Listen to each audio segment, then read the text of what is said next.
اور اس میں 3 پوائنٹس ہوتے ہیں. ایک پوائنٹ ہوتا ہے کہ فارم میں پرٹیکولرز کچھ خاص قسم کی چیزیں بناتے ہیں, پرچیز کرتے ہیں,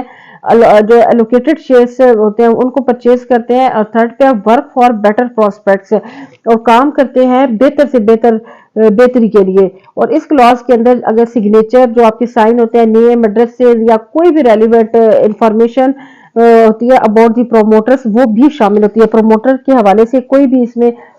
جو انفارمیشن ہوتی ہے وہ شامل ہوتی ہے. اچھا, ان تینوں جو ٹائپس ہیں ڈاکومنٹس آف بینک کی, ان کے نا ہر ٹائپ کے آگے اس کی آلٹریشن دی ہوئی ہوگی کہ اس کو ہم چینج کیسے کر سکتے ہیں. یہ ہیڈنگ ہے آلٹریشن کی. تو لکھا جاتا ہے کہ جو کمپنیز آرڈیننس 1984 میں آئی تھی اس کے سیکشن 20 اینڈ 21 کے مطابق, تو according to section 20 and 21 of companies ordinance 1984, bank can change the clauses of memorandum, کے جو بینک ہے وہ تبدیل کر سکتا ہے کلازز ہے میمورنڈم کے جو کانٹینٹس ہوتے ہیں, کلازز ہوتے ہیں ان کو, لیکن کیسے تبدیل کر سکتا ہے, اس کا آنسر کیا ہے, with the sanction code. Sanction کا میننگ ہوتا ہے اجازت, کورٹ کی اجازت سے اور سینٹرل گورنمنٹ کی اجازت سے کر سکتے ہیں, ادروائز نہیں کر سکتے. اچھا, اب ہمارا ایک ڈاکومنٹ کلیئر ہو گیا. Document number 2, article of association. کہتے ہیں سب سے پہلا ایم او اے امپورٹنٹ ہے, پھر کہتے ہیں کہ آرٹیکل آف ایسوسیشن کی سیکنڈری امپورٹنس ہے کہ it is second important document of the company. کسی بھی کمپنی کا یہ ایک سیکنڈ امپورٹنٹ ڈاکومنٹ ہے جس کے اندر پہلی میں ہم نے پڑھا تھا میمورنڈم میں کہ رائٹس, پاورز اینڈ آبجیکٹیوز ہوتے ہیں. آرٹیکلس میں کیا ہوتے ہیں, آرٹیکلس میں ہم رولس اینڈ ریگولیشنز ہوتے ہیں. ایسے رولس اینڈ ریگولیشن جو کہ ضروری ہوتی ہیں ٹو رن دی کمپنی, کسی بھی کمپنی کو چلانے کے لیے, and to govern the internal organization, اور اندر کا جو ادارہ ہوتا ہے اس کو چلانے کے لیے اس کے اندر کے سارے معاملات ہے. آرٹیکلس کا مطلب بتایا ہوا کہ یہ رسپانسیبل ہوتے ہیں for good conduct of whole management, کے ہول مینجمنٹ گڈ اچھے طریقے سے کام کرے اس کے لیے یہ ذمہ دار ہوتے ہیں, کیونکہ اس کے اندر رولس اور ریگولیشن ڈیفائن کر دیے جاتے ہیں. تو کہتے ہیں یہ ڈاکومنٹ کہتے ہیں کہ never includes any such rule اور regulation which is against the memorandum. کہتے ہیں اس کے اندر کوئی ایسا رول ریگولیشن نہیں ہوتا جو میمورنڈم کے خلاف ہو, جو ہم کہیں کہ ہمارے میمورنڈم کے لیے یہ سوٹیبل نہیں ہے. اور when a bank does not disclose, اور جب بھی کوئی بینک کوئی ادارہ ڈسکلوز نمایاں نہیں کرتا اٹس رولس اینڈ ریگولیشنز, اپنے رولس اور ریگولیشنز کے, تو دین اے ماڈل کالڈ ٹیبل اے, ایک ماڈل ہوتا ہے جو ٹیبل اے کے نام سے جانا چاہتا ہے. یہ ایم سی کیوز کے پوائنٹ آف ویو سے بہت امپورٹنٹ ہے کہ ایک ماڈل ہے کا کیا نام ہوتا ہے, کہ وہ ٹیبل اے جس کے اندر 85 کلازز ہوتی ہیں. ہم نے بینک کی 6 کلازز پڑھی تھی نا اس میں میمورنڈم آف ایسوسیشن میں. اب آرٹیکل آف ایسوسیشن میں وہ بات کرتے ہیں کہ جب ایک بینک اپنے رولس اینڈ ریگولیشنز کو ڈسکلوز نہیں کرتا تو ایک ماڈل ہوتا ہے جو ٹیبل اے کے نام سے کہلاتا ہے, اس کے اندر 85 کلاسز ہوتی ہیں کنٹینڈ ان بینکس آرڈیننس 1984. مطلب اس میں وہی اس بینک آرڈیننس 1984 میں یہ باتیں مینشن ہے. تو اس کو پھر جب اگر خود بینک رولس اور ریگولیشن نہیں بتائے گا تو 1984 کا جو بینک آرڈیننس ہے اس کے اندر جو 85 کلاسز ہیں وہ ٹیبل اے کے نام سے جانی جاتی ہیں. ہم اس کو کنسیڈر کریں گے کہ یہ ہمارے بینک کے آرٹیکلس ہیں, مینس کہ ہم کہیں گے کہ یہ ہمارے بینک کے رولس اینڈ ریگولیشنز ہیں. اب وہ کانٹینٹ کی ایگزامپل دی ہوئی کہ کیپٹل سرمایہ کاری اس کی ڈویژن کس طرح سے کی ہوئی ہے, کس قسم کے شیئرز ہیں, ان شیئرز کی ویلیو کیا ہے, پھر ان شیئرز کو ٹرانسفر کرنے کے کیا طریقہ کار ہوں گے, کنورژن کیسے کریں گے, کیا طریقہ کار ہوگا, کیپٹل کو چینج کرنے کا, نیم اینڈ ایڈریس ہوگا ڈائریکٹرز کا, پھر power and duties of directors, accounts and their audit, accounts ہوں گے ان کا آڈٹ, اور ووٹنگ رائٹ, شیئر ہولڈرز کے ووٹنگ رائٹس کیا ہیں, کیا میتھڈز ہوں گے میٹنگ کال کرنے کے, ڈائریکٹرز کو کیسے اپوائنٹ کیا جائے گا, ہمارے کیا رائٹس ہوں گے شیئر ہولڈرز کے, پروفٹ اینڈ ریزرو کیپٹل کتنا ہوگا, ڈائریکٹرز کی میٹنگ کے بارے میں ساری ڈیٹیل ہوگی, اور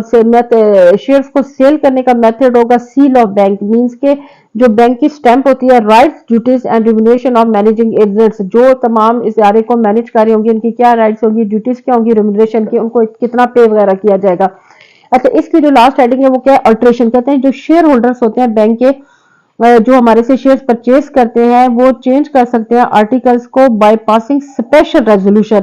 ایم او اے کس طریقے سے چینج کر سکتا تھا, ہم نے پڑھا تھا کہ وہ کورٹ سے اجازت لے کے چینج کر سکتا ہے. اور جو اے او اے کیسے چینج ہو سکتا ہے کہ ایک اسپیشل قرارداد اگر پاس کرے گا, but this change should not be against the memorandum and ordinance, لیکن یہ تبدیلی ہمارے میمورنڈم اور آرڈیننس کے خلاف نہیں ہونی چاہیے. اچھا, تھرڈ ٹائپ ہے اس کی امپورٹنٹ ڈاکومنٹس کی پراسپیکٹس. جیسے ہم لوگ کہتے ہیں نا کہ پراسپیکٹس ہے کسی اسکول ہے, کالج ہے, یونیورسٹی میں پراسپیکٹس ہم لوگ سیل کرتے ہیں، جو کالج والے ہوتے ہیں اور جو بچے ان سے پرچیز کرتے ہیں۔ پراسپیکٹس کیوں کرتے ہیں کہ ایڈمیشن اس کے اندر ساری انفارمیشن ہوتی ہے کہ پھر وہ جب لوگ ہمیں اس کے اگینسٹ پیسے دیتے ہیں اور ہم پراسپیکٹس سیل آؤٹ کرتے ہیں اور لوگوں کے پاس ساری انفارمیشن آ جاتی ہے اور ہمارے پاس پیسہ آ جاتا ہے، تو ہمارا بیسیکلی کیپٹل ریز اور ہوتا ہے ادارے کا۔ تو پراسپیکٹس اسی طرح کی ایک چیز ہے، کہتے ہیں کہ ایک ڈاکومنٹ ہوتا ہے، اس کو ہم ایڈورٹائز کرتے ہیں۔ کیوں ایڈورٹائز کرتے ہیں؟ اس کا آنسر کیا ہے کہ یہ ڈاکومنٹ ہوتا ہے that we advertise for raising the capital, سرمایہ کاری کو بڑھانے کے لیے۔ کہتے ہیں ان دس دی جنرل پبلک، اس کے اندر عام جو عوام ہوتی ہے اس کو انوائٹ کرتے ہیں کہ وہ شیئرز ہمارے سے خریدے، اور ایک اٹیسٹڈ کاپی ہوتی ہے پراسپیکٹس کی، وہ ہم سبمٹ کروا دیتے ہیں رجسٹرار آفس میں، اور اس کے اندر ڈیٹ آف ایشو بھی ہوتی ہے کہ کس تاریخ کو یہ ایشو کیے گئے۔ اب اس کے کچھ کانٹینٹس ہیں جو میں آپ کے سامنے رکھتی ہوں کہ اس کے اندر میمورنڈم کے تمام پوائنٹس ہوتے ہیں، نیم اینڈ ایڈریس آف بینک کا نام اور اس کا ایڈریس، اور ڈائریکٹرز کا نام اور ایڈریس، آڈیٹرز کا نام اور ایڈریس، اور ایسی کنڈیشنز ہیں جن کی بیس کے اوپر ہم شیئرز کو ایشو کریں، اور ہمارے شیئر ہولڈرز کے ووٹنگ رائٹس کیا ہوں گے، ہمارے پریلیمنری ہمارے شروع کے جو ایکسپینسز ہیں ان کے بارے میں اسٹیمیٹ لگانا۔ آگے کیا detail of property purchase by the bank, اور بینک جو پراپرٹی پرچیز کرتا ہے اس کی کیا ڈیٹیل ہے، بیلنس شیٹ کیا ہوگی بینک کی، اور جو اماؤنٹ پیبل آل اپلیکیشن، جو ہم درخواست پہ اماؤنٹ پیبل کرتے ہیں اس کے بارے میں کیا حساب کتاب ہوگا، اگر کوئی بھی ریسٹرکشن اگر ہو ٹرانسفر آف شیئرز میں تو اس کے حوالے سے ہم اس کے اندر بات کرتے ہیں، اور منیمم سبسکرپشن کی کتنے زیادہ ہم نے ہمارے سبسکرائب کرنا چاہیے، مینس کہ کتنے زیادہ ہمارے شیئر ہولڈرز ہونے چاہیے جو ہمارے شیئرز کو پرچیز کریں، آن وچ دی ڈائریکٹرز میں الاٹ دی شیئرز، اور کہ name of underwriters and their commission, کے انڈر رائٹرز کا نام ہوگا اور ان کو کتنا کمیشن دیا جائے گا، کون ہمارے انڈر رائٹرز ہوں گے ان کا نام مینشن کیا جائے گا، کیا ڈیوٹیز ہوں گی اینڈ ریمونریشن، ڈائریکٹرز کی ڈیوٹیز کیا ہوں گی اور ان کو کتنا پے آؤٹ کیا جائے گا، بزنس کانٹریکٹس کون سے ہوں گے، اور ڈیویڈنڈ ریشو ہماری کیا ہوگی ڈفرنٹ کائنڈس آف شیئرز کے اوپر، اور پھر کائنڈس کس قسم کے ہمارے پاس شیئرز ہوں گے، اور ہم شیئرز کو سیل کیسے کریں گے۔ تین باتیں ہوتی ہیں، ایٹ پار، ڈسکاؤنٹ اور ایٹ پریمیم، کس چیز پہ ہم اس کو جو ہے سیل کریں گے۔ اب یہ تینوں چیزیں statement in lieu of prospectus, LIEU lieu, کہتے ہیں if the bank is not in a position to submit a prospectus، اگر بینک اس حالت میں نہ ہو کہ وہ اپنا پراسپیکٹس جمع کروا سکے رجسٹریشن کے ٹائم پہ، تو ایک سٹیٹمنٹ ہوتی ہے جس کے اندر کچھ ضروری معلومات ہوتی ہیں، وہ ہم رجسٹرار آفس میں بھیج دیتے ہیں، اور وہ جو اور اس سٹیٹمنٹ کو ہم کیا بولتے ہیں، statement in lieu of prospectus, prospectus کے بدلے میں جو ہم ایک سٹیٹمنٹ بھیج دیتے ہیں۔